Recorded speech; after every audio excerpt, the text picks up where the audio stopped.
In today's video, I'm going to teach you how to set up Google Workspace business emails. By the end, you'll know exactly how to add a new user and give them a professional company email address. Before you start, make sure you're signed in with an administrator account and that your domain is already connected to Google Workspace. If you're not an admin, you won't see the options we're about to use. Begin by opening the Google Admin Console.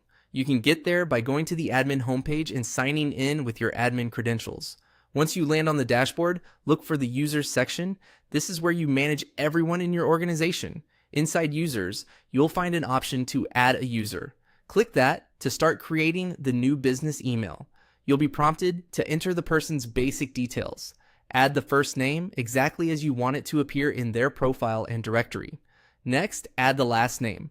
Keep naming consistent with your company standard because this will appear in Gmail, Calendar, and shared documents. Now, add the primary email address. This is the official business email the person will use to sign in and receive messages. Choose a clear format that matches your organization's convention, like a first name, last name, or a combination. Make sure the address is unique and that you've selected the correct domain if your workspace has more than one.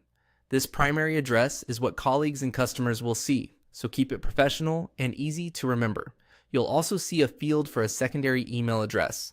This is typically a personal or backup address the user can access outside of your organization. It's used for account recovery, such as password resets and security alerts.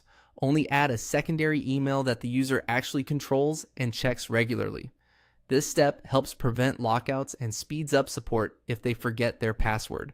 When those fields look good, continue to the next screen. You'll be guided to confirm the details you entered.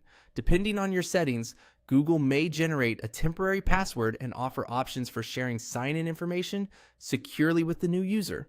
Follow the prompts on screen to finalize.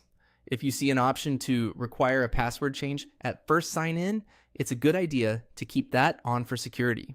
That's it. You've added a new user and set up their Google Workspace business email. Quick tips before we wrap up. Stick to a consistent naming convention, double check the domain on the primary address, and ensure the secondary email is valid. If you're onboarding a lot of people, the admin console also offers a bulk add option to speed things up.